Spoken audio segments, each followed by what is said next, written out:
So whether you want to start a conversation with a new guy or girl you find attractive, or you want to start a conversation with someone in your office, possibly a new colleague, what you need is a good icebreaker. And what is an icebreaker? Well, icebreaker is the opening communication, the first conversation that you have with somebody. And this conversation can create a lasting impression on that person, which can indeed turn into lasting friendship and valuable partnerships. So breaking the ice and opening the lines of communication can be useful not just with colleagues but also with anyone who we are beginning to know. A bad icebreaker, however, can be a recipe for disaster. So, how do you start a meaningful conversation? This has been a question for many people, especially with someone new, and avoid embarrassing situations or awkward moments of silence with someone. So where do you begin? You have to understand that it is normal to feel a bit nervous when you approach someone. Everyone gets a bit nervous. After all, you don't know what this person is thinking about you and what this person is like. The person could be grumpy, a mean guy, but the only way to know for sure what the person is like is to get over being shy and approach them. That person might turn out to be the nicest and the kindest person you ever meet. Great. So this is how you can start a conversation with somebody. You can start by filling your mind with possible icebreakers to start a conversation and follow-up questions to sustain the conversation. And to help you out with ideas for starting a conversation, I've got for you 10 of the most effective icebreakers you can use in different situations.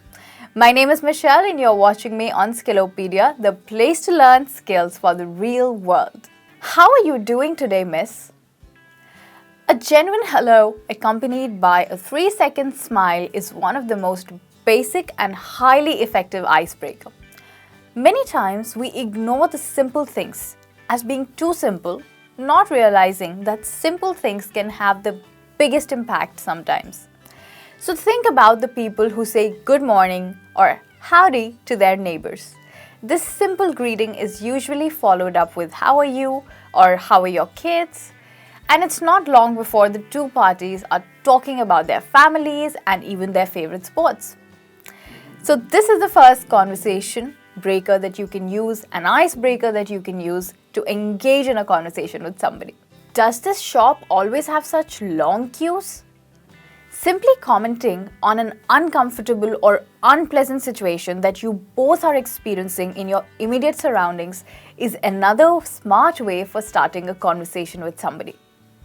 So you can comment about a long queue or a long bathroom line or a wobbly waiting room chair while you are sitting and waiting for something.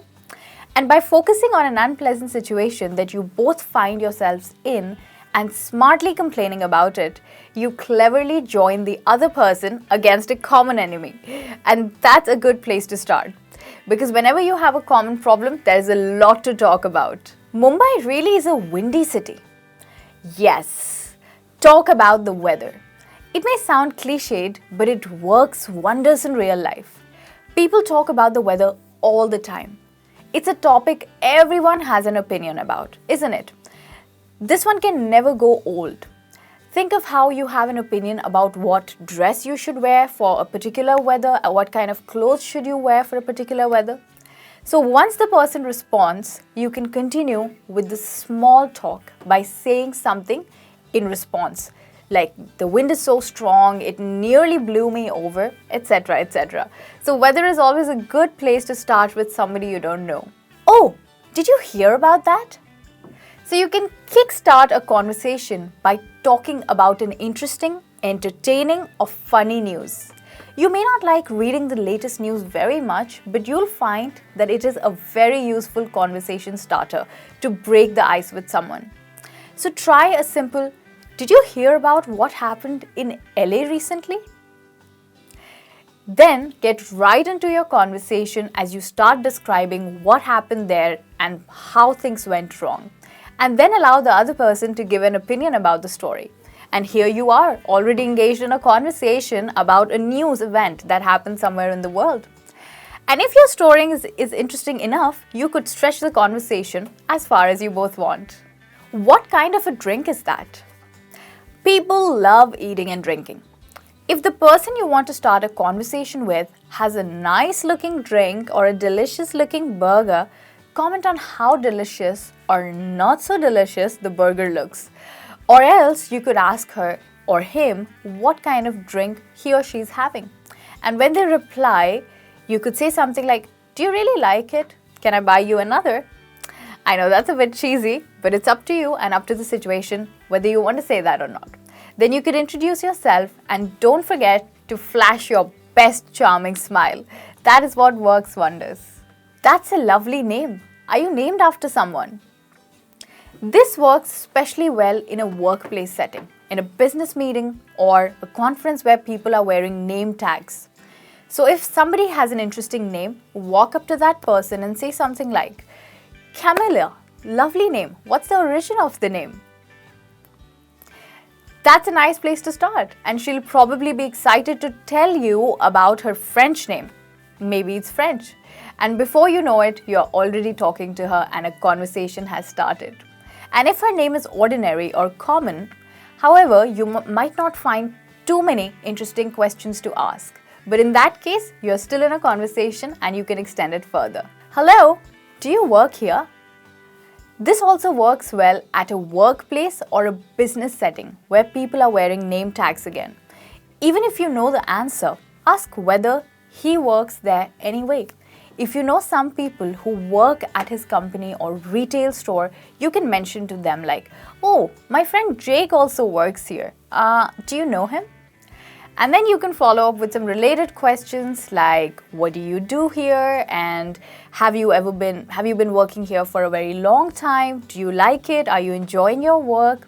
And what's your favorite or worst part of your job?" So these are the kind of questions that you can ask somebody when you meet them, possibly at a conference or at a business meeting. "Excuse me, I just thought I should come over and talk to you." Sometimes the best and most fun icebreaker is honesty. Walk up to the person and just be honest. Tell him or her that you want to talk to that person and point out how awkward and funny the situation is for both of you and that you're trying to make the best of it. And sometimes that can also work for you. So if you're quite an honest person and you want to be honest and clear in your first meeting, just go up to them. "Nice earrings." This comment is a classic technique to break the ice with someone. No matter whom you're talking to, saying something genuinely nice about their outfit, accessories, or even personality will usually get you a good response. And the person receiving the compliment will thank you and possibly say something nice about you in return. And while doing this, a conversation starts. So keep the conversation going by asking a question like, "Where did you buy these earrings from? I really like them." So these are my top conversation starters to break the ice with someone. Write them down, memorize them, and use them. All the best. Hope you have a fun time breaking the ice with someone you like.